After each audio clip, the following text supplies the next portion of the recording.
students, in this part we will discuss Euglenophyta એટલે કે યુગ્લિનોઇડ્સ જે છે એના વિશે આપણે ડિસ્કસ કરવાના છીએ.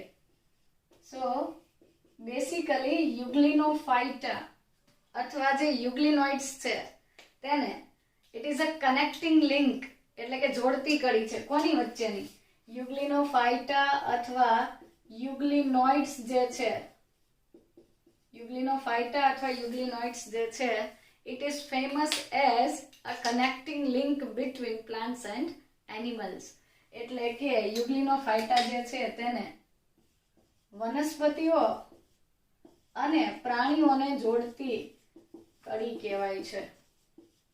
હવે જોડતી કડી એટલે શું? કનેક્ટિંગ લિંક એટલે શું? કનેક્ટ કરવું, બંનેને મર્જ કરવું. બરાબર? કનેક્ટિંગ લિંક છે ધેટ મીન્સ કે એ વનસ્પતિ અને પ્રાણી બંનેના લક્ષણો ધરાવે છે, તો એને વનસ્પતિ અને પ્રાણીને જોડતી કડી કહીશું આપણે. બીજી વસ્તુ કે એ જોડતી કડી છે તો કયા લક્ષણો વનસ્પતિ જેવા છે અને કયા પ્રાણી જેવા છે. તો ચાલો સમજીએ કે શરૂઆતમાં કેટલાક જે બોટનિસ્ટ હતા, બોટનિસ્ટ એટલે તો ખબર છે ને, વનસ્પતિ શાસ્ત્રીઓ જે વનસ્પતિનો અભ્યાસ કરે, કેટલાક બોટનિસ્ટે શરૂઆતમાં યુગ્લિનોઇડ્સ જે છે એમને વનસ્પતિ સૃષ્ટિમાં મૂક્યા હતા, વનસ્પતિ સૃષ્ટિની અંદર મૂક્યા હતા અને એ જે ડિવિઝન હતું એનું નામ હતું યુગ્લિનોફાઇટા. નામ તો એ જ રાખ્યું યુગ્લિનોફાઇટા, પણ એમણે એવું કીધું કે એને આપણે વનસ્પતિમાં મૂકીશું. કેમ? બીકોઝ યુગ્લિનોફાઇટા જે છે એની અંદર પ્રકાશ સંશ્લેષણની ક્ષમતા છે અને પ્રકાશ સંશ્લેષણ કરી શકતા હોવાને કારણે because they can do photosynthesis. Photo means light and synthesis મતલબ કે સંશ્લેષણ. પ્રકાશની હાજરીમાં ખોરાકનું, કાર્બનિક ખોરાકનું સંશ્લેષણ કરવા માટે તેઓ સક્ષમ છે અને એટલા માટે નામ આપ્યું છે કે તે સ્વયંપોષી હોવાથી એને વનસ્પતિમાં યુગ્લિનોફાઇટા જૂથમાં મૂકીએ. અગેન આમ છતાં એની અંદર કોષની ફરતે કોષ દિવાલ નથી, જ્યારે પ્લાન્ટ્સમાં તો સેલ્યુલોઝિક સેલ વોલ હોય એટલે કે વનસ્પતિમાં સેલ્યુલોઝની બનેલી કોષ દિવાલ હોય છે જે યુગ્લિનામાં નથી. અને બીજી વસ્તુ એ પણ છે કે યુગ્લિનામાં કશા છે અને એના કારણે એ મૂવમેન્ટ કરે છે, હલનચલન અને પ્રચલન દર્શાવે છે. આવું તો વનસ્પતિમાં પ્રચલન થતું નથી. તો એ એનિમલ્સના કેરેક્ટર્સ થઈ ગયા. તો કેટલાક લક્ષણો જે છે એ પ્લાન્ટ્સના અને કેટલાક હતા તે એનિમલ્સના હતા. સો સમ ઝૂલોજિસ્ટ એટલે ખબર ને, પ્રાણી શાસ્ત્રીઓ. વનસ્પતિ શાસ્ત્રીઓ એને વનસ્પતિ સૃષ્ટિમાં મૂકી, પ્રાણી શાસ્ત્રીઓ શું કરશે? એને એનિમલ કિંગડમમાં એટલે કે પ્રાણી સૃષ્ટિની અંદર મૂકી. અને એનિમલ કિંગડમની અંદર પણ એક વર્ગ હતો પ્રોટોઝુઆ. પ્રોટોઝુઆ જૂથની અંદર એક ડિવિઝન બનાવ્યું અને એનું નામ છે મેસ્ટિગોફોરા. અને સ્ટીલ પ્રાણી સૃષ્ટિની અંદર મેસ્ટિગોફોરા અથવા મેસ્ટિગોફોરા જે છે એ ફેમસ છે, જેની અંદર કશાઓ જોવા મળે છે. એવા સજીવોને મેસ્ટિગોફોરા કહેવાય છે. તો આ રીતે યુગ્લિનોઇડ્સ જે છે એને સ્ટાર્ટિંગમાં વનસ્પતિમાં પણ મૂકવામાં આવ્યા, કેટલાક કે પ્રાણીમાં તો ઇશ્યુ હતો. અને પછી આપણે એવું કહી દીધું કે વનસ્પતિ અને પ્રાણીને જોડતી કડી છે એટલે કે એની અંદર આ બંનેના લક્ષણો છે. ચાલો તો એ જોડતી કડી છે તો આપણે એને જોડી દઈએ. કેવી રીતે જોડીશું? યુગ્લિનોફાઇટા માંથી આપણે ફાઇટા કાઢી લઈએ. જો સ્ટીલ ફરીથી કહું છું કે ફાઇટા એટલે કશું ફાટી ગયું એવું નહીં. Phyta that means related to plant. વનસ્પતિને લગતી કોઈક વાત આવે છે ત્યારે આપણે વર્ડ યુઝ કરીએ છીએ ફાઇટા, અને પ્રાણી માટે વર્ડ યુઝ કરીએ છીએ ઝુઆ, ઝૂલોજી પરથી. ફાઇન. સો મેસ્ટિગોફોરા અને યુગ્લિનોફાઇટાને બંનેને મર્જ કરીને યુગ્લિનોઇડ્સ માટે એક કોમન ટર્મ યુઝ થતો હતો અને એ હતું ફાઇટોમેસ્ટિગોફોરા. ફાઇટો આવે એટલે કે પ્લાન્ટ્સની કેરેક્ટરિસ્ટિક ધરાવતા મેસ્ટિગોફોરા છે એવા સજીવો છે કે જેની અંદર વનસ્પતિ જેવા લક્ષણો છે. આની અંદર ક્લોરોપ્લાસ્ટ છે, પ્રકાશ સંશ્લેષણ થાય છે અને એટલે એને વનસ્પતિ જેવું કીધું, પણ કોષ દિવાલ નથી. સો આપણે એવું પણ લખી શકીએ કે absence of cell wall. Absence of cell wall એટલે કે કોષ દિવાલની ગેરહાજરી. બીજી વસ્તુ પ્રેઝન્સ ઓફ ફ્લેજેલા. ફ્લેજેલા જે છે, કશા જે છે હાજર છે. આ પ્રાણી જેવું લક્ષણ થયું. સેલ વોલ એબ્સન્ટ છે, એ પણ પ્રાણી જેવું લક્ષણ થયું. બટ ફોટોસિન્થેસિસ એટલે કે પ્રકાશ સંશ્લેષણની પ્રોસેસ થાય છે તો આપણે ડેફિનેટલી એને પ્લાન્ટ જેવું ગણી શકીએ. અને એટલા માટે બહુ કન્ફ્યુઝન હતું ને પછી એનું નામ રાખી દીધું ફાઇટોમેસ્ટિકોફોરા. પણ ફોર્ચ્યુનેટલી કોણ આવ્યું? આર.એચ. વિટેકર આવ્યા. એમણે 5 સૃષ્ટિ વર્ગીકરણ પદ્ધતિ મુજબ યુગ્લિનોફાઇટા જે છે અથવા યુગ્લિનોઇડ્સ જે છે એમને પ્રોટિસ્ટા સૃષ્ટિની અંદર ઇન્ડિકેટ કર્યા છે, ઇન્ક્લુડ કર્યા છે. અને એટલે આપણે બધું જ તો યાદ રાખીશું, પણ તમને એવું કહે કે ધારો કે તમને એક એવું સજીવ આપવામાં આવે છે કે જેમાં કોષ દિવાલ નથી, હરિતકણ છે અને પ્રચલન છે, તો તેને તમે કયા જૂથમાં મૂકશો? વનસ્પતિમાં, પ્રાણીમાં, કે પછી તો તમારે ત્યાં પ્રોટિસ્ટા ટિક કરવાનું છે, રાઈટ? તો વિટેકરની 5 સૃષ્ટિ વર્ગીકરણ 5 કિંગડમ ક્લાસિફિકેશન મુજબ આપણે તેને પ્રોટિસ્ટ કહીશું. પ્રોટિસ્ટમ છે, ફોટોસિન્થેટિક પ્રોટિસ્ટનું ગ્રુપ જે છે યુગ્લિનોફાઇટા અથવા યુગ્લિનોઇડ્સ છે, એમાં આપણે એને મૂકી રહ્યા છીએ. Okay, now very important, habitat. Habitat that means કે એનું વસવાટ શું છે, ક્યાં જોવા મળે છે? તમે જોયા છે? સ્ટીલ કદાચ તમે માઇક્રોસ્કોપમાં જોઈ શકો, બાકી નરી આંખે જોઈ શકાતા નથી. So they are present as free living organisms એટલે કે મુક્ત જીવી સજીવો તરીકે તેઓ, આ યુગ્લિનોઇડ્સ એ મુક્ત જીવી સજીવો છે. ધેટ મીન્સ કે કોઈના ઉપર પરોપજીવન ગાળતા નથી, પેરાસિટિક નથી. સો ફ્રી લિવિંગ કન્ડિશનમાં મુક્ત જીવી સજીવ તરીકે તેઓ સ્થિર મીઠા પાણીમાં, હવે સ્ટેબલ અથવા સ્ટેગ્નન્ટ ફ્રેશ વોટર એટલે કેવું કે જે વહેતું નથી એવું, જેની અંદર એ પાણીનો પ્રવાહ નથી એવું. તો સ્ટેગ્નન્ટ જે ફ્રેશ વોટર છે, તળાવ એટલે કે લેક અથવા પોન્ડ જે છે, સરોવર અને તળાવના પાણી જે છે એની અંદર મોટા ભાગે જોવા મળે છે. પણ આમ છતાં કેટલાક સજીવો, આ ગ્રુપના કેટલાક સજીવો એવા પણ છે કે જે મીઠા પાણીના, સ્થિર પાણીના વસવાટમાં હોય એવું જરૂરી નથી. કેટલાક સજીવો અપવાદ હોય ને, તો એ અપવાદ છે કે સમ મેમ્બર્સ, કેટલાક આ જૂથના કેટલાક સજીવો જે છે એ બ્રેકિશ વોટરમાં છે.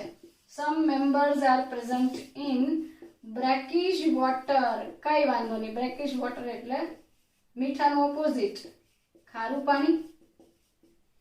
અને ડેમ્પ સોઇલમાં પણ જોવા મળે છે.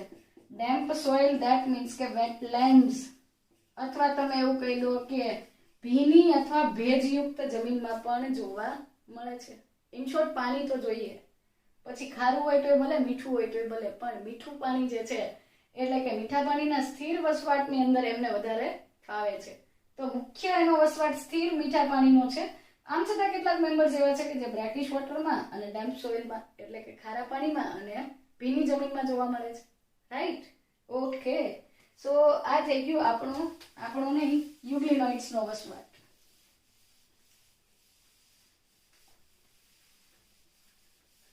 Then after we will discuss the mode of nutrition. વિટેકરે આપણને કીધું છે કે મોડ ઓફ ન્યુટ્રિશન જોઈ લેવાનું. સો મોડ ઓફ ન્યુટ્રિશન ની વાત કરીએ તો મોડ ઓફ ન્યુટ્રિશન એટલે પોષણ પદ્ધતિ. પોષણની દ્રષ્ટિએ યુગ્લિનોઇડ્સ જે છે they are મિક્ઝોટ્રોફિક. મિક્ઝો એટલે વચ્ચેની અવસ્થા છે, વનસ્પતિ જેવું, પ્રાણી જેવું ને કેટલીક વાર ફૂગ જેવું પણ છે. So they are very unique in case of mode of nutrition. They are mixotrophic. Mixotrophic mode of nutrition, very important. Mixotrophic no meaning શું લઈએ? Mixotrophic એટલા માટે કીધું છે કે કોમ્બો બધું જ મળે. કેવી રીતે? Sometimes they will have holophytic mode of nutrition. Again phytic મતલબ વનસ્પતિ જેવું. Holozoic mode of nutrition, zoic zoo પ્રાણી જેવું. And saprophytic. Saprophytic તમને ખબર છે, અવચોષણ પદ્ધતિ અથવા મૃતોપજીવી અથવા સડતા પદાર્થોમાંથી ખોરાક મેળવે. સો આ ત્રણે ત્રણ પદ્ધતિ છે, પણ મેઇનલી એ હોલોફાઇટિક છે. હોલોફાઇટિક એટલે વનસ્પતિ સંપોષણ પદ્ધતિ છે. હોલોઝોઇક ધેટ મીન્સ કે પ્રાણીઓ જેવી છે એટલે કે પ્રાણી સંપોષણ પદ્ધતિ, અને આ ફૂગ જેવી એટલે કે મૃતોપજીવી પોષણ પદ્ધતિ છે. But the main is holophytic. મોટા ભાગે પ્રકાશ સંશ્લેષણ કરે છે, પણ ધારો કે સૂર્યપ્રકાશ અથવા તો પ્રકાશ અવેલેબલ નથી એવી કન્ડિશનમાં એ શું કરે છે, હોલોઝોઇક બની જાય છે. કોઈક નાના મોટા જે ઓર્ગેનિઝમ્સ છે એને કેપ્ચર કરીને ખાઈ લે છે. સો ધેટ ટાઈમ એને શું કર્યું, ખોરાકને એન્ગલ્ફ કર્યો, ડાયજેસ્ટ કર્યો અને વધારાનું ફૂડ હતું એક્સક્રીટ કરી દીધું, ઉત્સર્જન કરી દીધું. બરાબર, સમજાણું? ઓકે, ચાલો. તો હોલોફાઇટિક એટલે વનસ્પતિ સમ જેમાં ફોટોસિન્થેસિસ કરે છે. હોલોઝોઇક ક્યારે થાય, જ્યારે પ્રકાશ અવેલેબલ નથી ત્યારે. અને કોઈક વખતે બહુ રેરલી સેપ્રોફાઇટિક એટલે કે મૃતોપજીવી પોષણ પણ દર્શાવે છે. તો આ થઈ ગઈ કેટલીક કોમન ડિટેલ્સ. અને હવે આપણે એકચ્યુઅલી યુગ્લિનાના યુગ્લિનોઇડ્સની અંદર એક્ઝામ્પલમાં 2 ઉદાહરણ છે, જેમાં બહુ અગત્યનું ઉદાહરણ યુગ્લિના. તો યુગ્લિના જે છે એ દોરીને સમજીએ કે એકચ્યુઅલી યુગ્લિનોઇડ્સનું સ્ટ્રક્ચર કેવું હોય છે. સો ફર્સ્ટ સાથે સાથે દોરજો. ઓકે, આ જે પાર્ટ દોરેલો છે એના 3 ફરીથી સેક્શન થશે. આ નીચેની એક કેવિટી અથવા ગુહા બને છે જેને આપણે કહીશું રિઝર્વોયર, સંગ્રાહક ભાગ. એની ઉપરની ટ્યુબ લાઇક સ્ટ્રક્ચર એટલે ગલેટ અથવા ગ્યુલેટ. તો ગલેટ જે છે ઇટ ઇઝ ઇક્વિવેલન્ટ ટુ ઇસોફેગસ એટલે કે અન્નનળી જેવી રચના છે જ્યાંથી ખોરાક અંદર જશે. અને આ છિદ્ર, મુખ જેવું છિદ્ર છે, એના માટે હું વર્ડ લખી દઉં સાઇટોસ્ટોમ. સાઇટો એટલે કોષ, સ્ટોમ એટલે મુખ, કોષનું મુખ જ્યાંથી ખોરાક અંદર જવાનો છે. Okay, again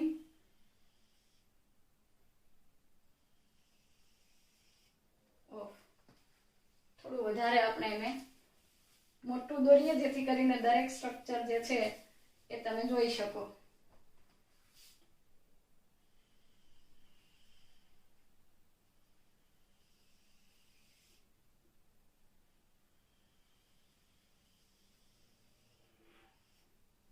fine. સો આ વચ્ચેના ભાગેથી જરાક બ્રોડ થશે અને પછી બંને છેડે જતા થોડું થોડું સાંકડું છે.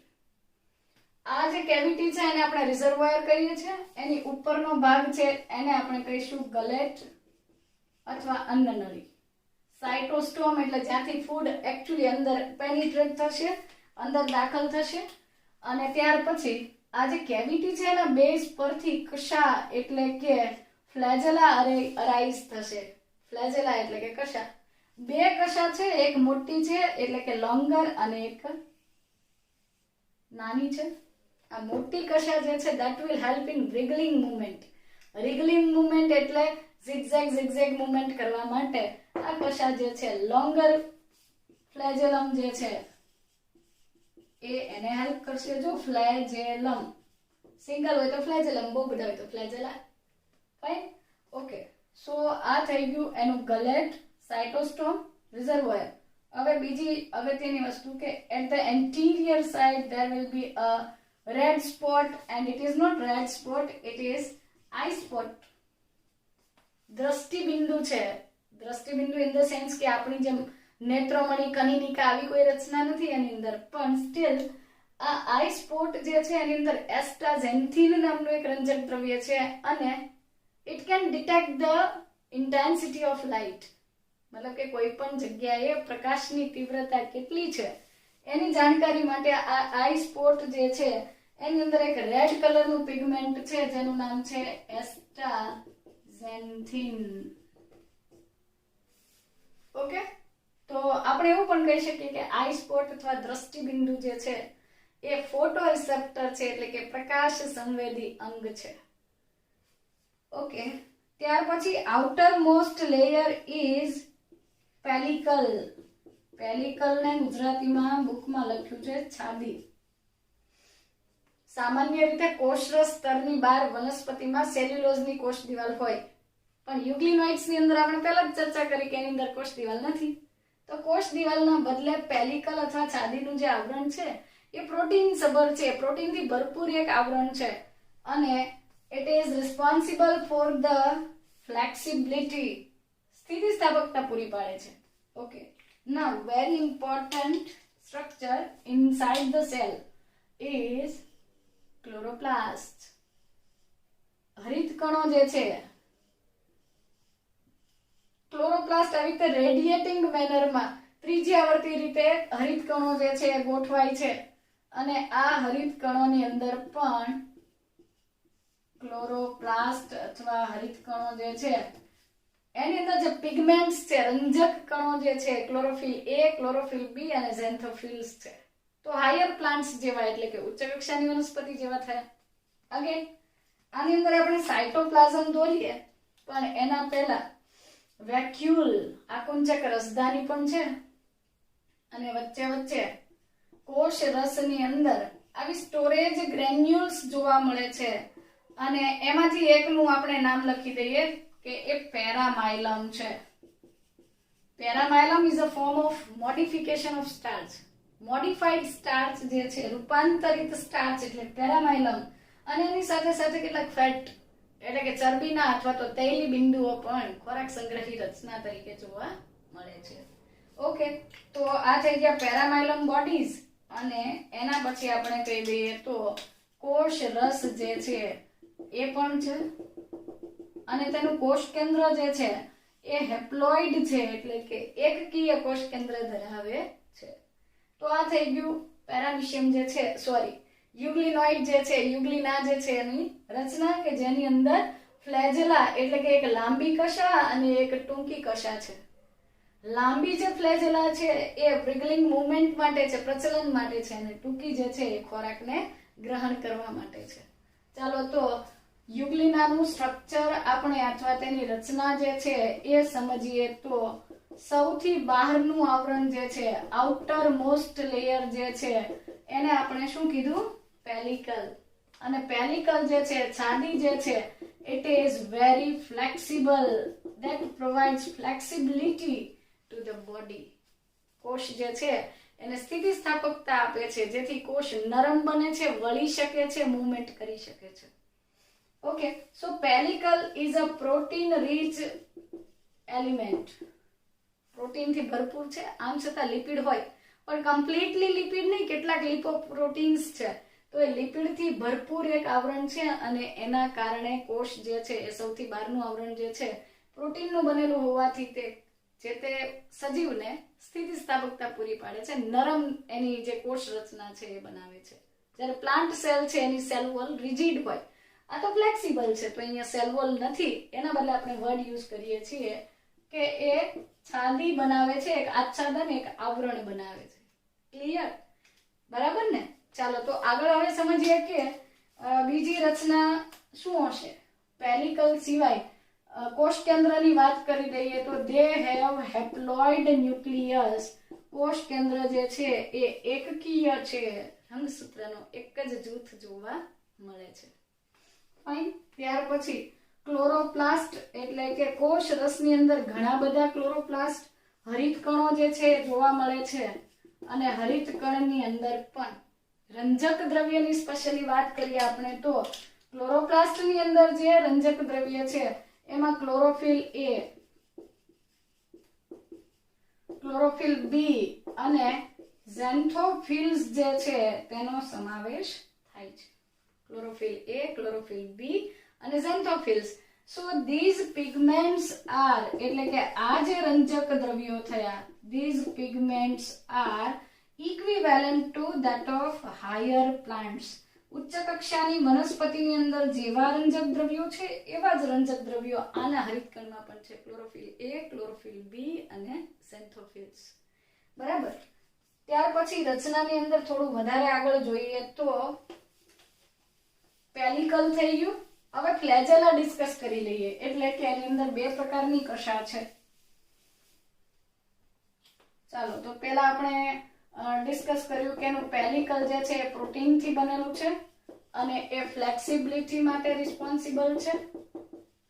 પછી આપણે ન્યુક્લિયસ ની વાત કરી કે કોષ કેન્દ્ર છે એ હેપ્લોઇડ છે.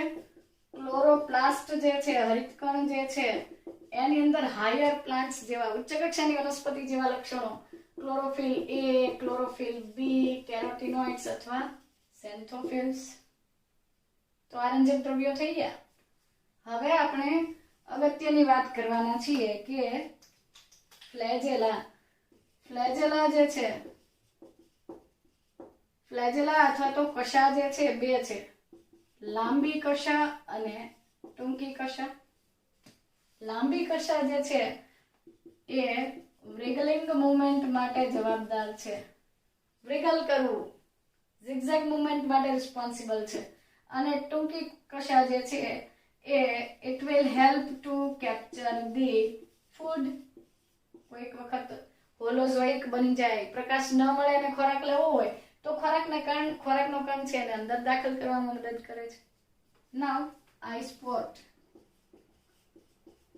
દ્રષ્ટિ બિંદુ. દ્રષ્ટિનું બિંદુ. બે છોકરી થઈ, એક દ્રષ્ટિ ને એક બિંદુ. એવું નથી. આઈ સ્પોટ જે છે એ દ્રષ્ટિ જેવું કામ કરે છે, એટલે કે it will act as photoreceptor. પ્રકાશગ્રાહી અંગ તરીકે વર્તે છે. પ્રકાશની તીવ્રતા જ્યાં વધુ છે ત્યાં સજીવ ગોઠવાય, જેથી કરીને પ્રકાશ સંશ્લેષણથી ખોરાક બનાવી શકે. બરાબર ને? તો આ દ્રષ્ટિ બિંદુ છે એની અંદર એક અગત્યનો પોઈન્ટ છે કે it has the astaxanthin, and astaxanthin can detect the presence of light, the intensity of light, and can originate or it can arrange the organism in a way that maximum photosynthesis will be initiated. એટલે એવી રીતે ગોઠવે છે કે maximum પ્રકાશ સંશ્લેષણ થઈ શકે. સો આ ફોટોરિસેપ્ટર માટેનું રિસ્પોન્સિબલ પિગમેન્ટ એટલે એસ્ટાઝેન્થિન કેવા કલરનું છે? એસ્ટાઝેન્થિન ઇઝ રેડ પિગમેન્ટ. ઓકે, હજુ એક રેડ પિગમેન્ટ આવશે પણ એ ડિફરન્ટ છે.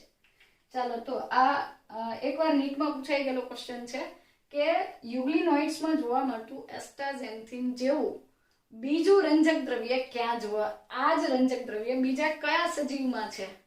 ક્રસ્ટેશિયન જે છે, સંધિપાત સમુદાયની અંદર તમે ભણશો તો ક્રસ્ટેશિયન્સની અંદર એસ્ટાઝેન્થિન વપરાય છે. અને એનો આપણે એમ કહીએ કે એપ્લાઇડ સાયન્સની અંદર પ્રાયોજિત ક્ષેત્રે કરીએ તો આપણે એનો ઉપયોગ જે સનબર્ન ક્રીમ છે એમાં કરીએ છીએ. એટલે કે સનલાઇટ, ઉનાળામાં બહુ બધી ગરમીથી ચામડીને નુકસાન ન થાય એ માટે સનબર્ન ક્રીમ્સ જે બને છે એની અંદર પણ એસ્ટાઝેન્થિન હોય છે, જે આર્ટિફિશિયલી સિન્થેસાઇઝ કરેલું છે. ઓકે, સો આ થઈ ગઈ એના વિશેની ઇન્ટરેસ્ટિંગ ડિટેલ્સ. આઈ સ્પોટ પછી ફ્લેજેલા ડિસ્કસ થઈ ગયું, ક્લોરોપ્લાસ્ટ થઈ ગયું, ગલેટ અને સાઇટોસ્ટોમ. ડાયરેક્ટ તમને કહી દઉં કે ગલેટ જે છે અન્નનળી જેવી રચના છે કે જ્યાંથી ખોરાક અંદર આવશે, અને સાઇટોસ્ટોમ છે એનું મુખનું મુખદ્વાર છે જ્યાંથી ખોરાક એક્ઝેક્ટલી અંદર દાખલ થાય છે અને પછી અન્નનળી મારફતે ગુહામાં જાય છે. સો આઈ સ્પોટ જે છે એન્ટીરિયર સાઇડ પર પ્રેઝન્ટ હતું, ફોટોરિસેપ્ટર હતું, એસ્ટાઝેન્થિન નામનું રંજક દ્રવ્ય હતું અને પ્રકાશની તીવ્રતાને ઓળખી શકે છે. બરાબર છે? ચલો, ત્યાર પછી આની અંદર સંગ્રહિત ખોરાક જે છે, ક્લોરોફિલ એ, ક્લોરોફિલ બી ખોરાક તો બનાવે છે, પણ સ્ટોરેજ ફૂડ, ખોરાકનો સંગ્રહ કેવી રીતે થાય છે? ખોરાકનો સંગ્રહ જે છે પેરામાઇલમ બોડીઝ દ્વારા અથવા પેરામાઇલમ કણો સ્વરૂપે થાય છે, કણિકાઓ સ્વરૂપે, અને ફેટ એટલે કે તૈલી બિંદુ સ્વરૂપે થાય છે, ચરબી સ્વરૂપે ખોરાકનો સંગ્રહ થાય છે. તો આ થઈ ગઈ ઇન્ટરનલ સ્ટ્રક્ચર્સની વાત. અને એની અંદર ફરી યાદ કરાવું તો સૌથી બહારનું આવરણ પેલિકલ છે, જે પ્રોટીનનું બનેલું છે, ફ્લેક્સિબલ છે. એક લાંબી અને એક ટૂંકી કશા છે. ટૂંકી કશા ખોરાક ગ્રહણ માટે, લાંબી કશા જે છે વિગલિંગ મૂવમેન્ટ માટે. હેપ્લોઇડ ન્યુક્લિયસ છે, ઘણા બધા ક્લોરોપ્લાસ્ટ એટલે કે હરિતકણો છે, જેમાં ઉચ્ચ વનસ્પતિની જેમ ક્લોરોફિલ એ, બી અને ઝેન્થોફિલ છે. એન્ટીરિયર સાઇડ પર આઈ સ્પોટ આવેલું છે જેમાં એસ્ટાઝેન્થિન છે, અને એના કારણે પ્રકાશને છે પ્રકાશની તીવ્રતા મુજબ સજીવને ગોઠવે છે. ગલેટ જે છે અન્નનળી છે અથવા એના જેવી રચના છે, અને સાઇટોસ્ટોમ જે છે એ ખોરાકના પ્રવેશ માટેનું એક દ્વાર છે. રાઈટ? તો આટલી રચનાઓ જે છે એ યુગ્લિનોઇડ્સ ની અંદર જોવા મળે છે, અને યુગ્લિનોઇડ્સ જે છે ખોરાકનો સંગ્રહ પેરામાઇલમ અને ફેટ સ્વરૂપે કરે છે.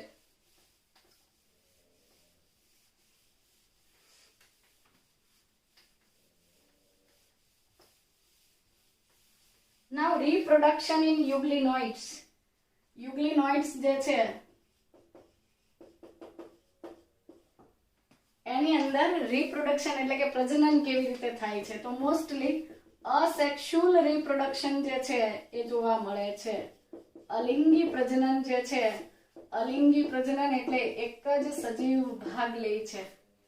અને આ પદ્ધતિમાં સૌથી ફેમસ પદ્ધતિ છે બાઇનરી ફ્યુઝન, દ્વિભાજન. અને લગભગ લોઅર એનિમલ્સમાં અને પ્લાન્ટ્સમાં છે. સો અહીંયા છે લોન્જીટ્યુડિનલ બાઇનરી ફ્યુઝન એટલે કે આયામવર્તી દ્વિભાજન. આયામ એટલે ઊભી ખાંચ પર થતું દ્વિભાજન. તમે બહુ ઇઝીલી સમજી શકશો કે યુગ્લિનાની અંદર ફેવરેબલ કન્ડિશનમાં એટલે કે ઇષ્ટતમ બધી જ યોગ્ય પરિસ્થિતિ મળે છે ત્યારે આ પ્રકારનું પ્રજનન થાય છે. So in first step the euglena will lost the flagella. પહેલી પરિસ્થિતિ એવી છે કે લોસ્ટ ધ ફ્લેજેલા, પહેલી સ્થિતિમાં તે કશા ગુમાવે છે. કશા ગુમાવી દીધા પછી સેકન્ડ સ્ટેપ શું બને છે કે એની અંદર બે ગલેટ્સ બને છે. ગલેટ્સ અથવા તો પેલી જે અન્ન નળી જેવી રચનાઓ છે એ બને છે અને આ રીતે આ વચ્ચેથી એક ખાંચ જેવી રચના બને છે. સો ફોર્મેશન ઓફ ગલેટ. અને ગલેટ બની ગયા પછી આ બંનેને છૂટી પાડતી જે ખાંચ છે એ વધારે ડીપર થાય છે, અંદર ઊંડી ઉતરે છે અને આપણે જોઈ શકીએ એવું સ્પષ્ટપણે બે અમીબા એકબીજા સાથે બાય મિસ્ટેક જોડાઈ ગયા છે એવી રચના તમને દેખાય. ખરેખર એ બાય મિસ્ટેક નથી જોડાના. ઓકે, સો આ રીતે આ ખાંચ જે છે એ આગળ વધે છે. તમે જોઈ શકો કે આ ખાંચ ઊભી ધરીએ છે, આયામ લોન્જીટ્યુડિનલ છે અને બસ બે સરખા ભાગમાં એનું વિભાજન થઈ જાય છે અને ત્યાર પછી આ બે અલગ અલગ પેલિકલ ધરાવતા યુગ્લિનોઇડ્સ બની જાય છે અને કશા પણ ધરાવે છે.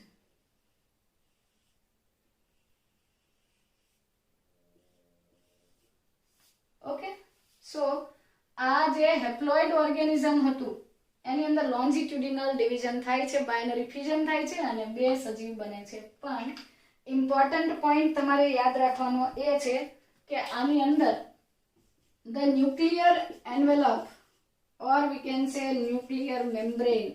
ન્યુક્લિયર મેમ્બ્રેન એટલે કોષકેન્દ્ર પટલ.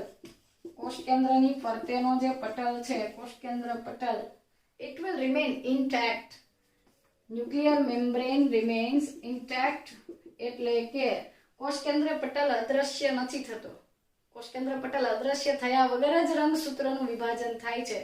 સો એન્ડોમાઇટોસિસ અથવા અંતઃ સમભાજનની પદ્ધતિ દ્વારા આની અંદર લોન્જીટ્યુડિનલ બાઇનરી ફ્યુઝન થાય છે. પણ ઇમ્પોર્ટન્ટ પોઈન્ટ એ છે કે it occurs during the favourable conditions.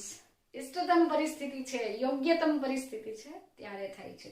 હવે લાઈક કોઈક વખત એવી ઘટના બને છે, દુર્ઘટના જ કહેવાય આમ તો, કે જ્યારે આ યુગ્લિનોઇડ્સ જે છે, યુગ્લિનાને પ્રોપર એન્વાયરમેન્ટ એવું નથી મળતું, તો આપણે એવું કહી દઈએ કે વિષમ પરિસ્થિતિ અથવા પ્રતિકૂળ સંજોગોની વાત કરીએ, એડવર્સ કન્ડિશન્સ. એડવર્સ કન્ડિશન્સની અંદર શું થાય?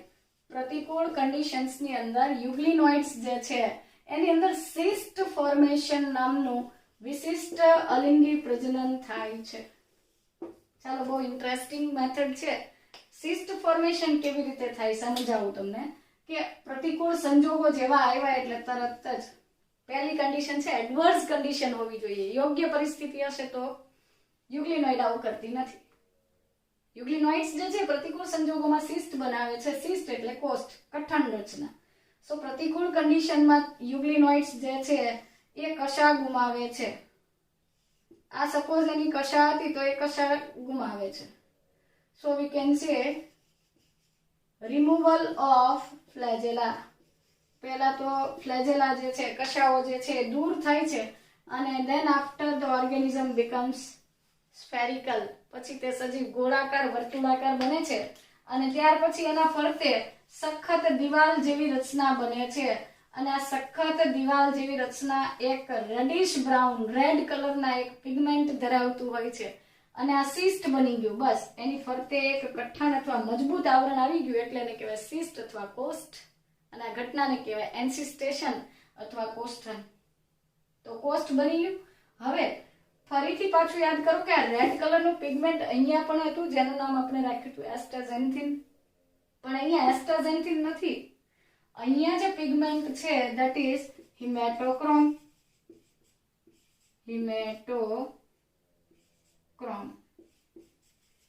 તો આ હિમેટોક્રોમ ધરાવતા જે સિસ્ટ છે એ પ્રતિકૂળ પરિસ્થિતિનો સામનો કરી શકે છે અને જ્યારે કોઈ ફેવરેબલ કન્ડિશન આવે છે એટલે તરત જ આ હિમેટોક્રોમ તૂટે છે, સિસ્ટ તૂટી જાય છે અને એની અંદર જે કોષ કેન્દ્ર અને કોષ રસનો જથ્થો હતો એ બહાર નીકળે છે અને વર્તુળાકાર જથ્થો હતો એ ધીરે ધીરે આ રીતે ગલેટ બનાવીને પ્રોપર શેપના યુગ્લિના જે છે એની અંદર કન્વર્ટ થાય છે અને ફ્લેજેલા પણ બનાવે છે.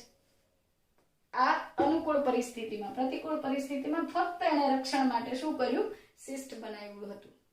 ઓકે, હજુ એક એક્સેપ્શન છે કે કેટલીક વખત યુગ્લિના જે છે એ પ્રતિકૂળ સ્થિતિમાં સિસ્ટ બનાવવાને બદલે પામેલા સ્ટેજ જે છે એની અંદર જોવા મળે છે.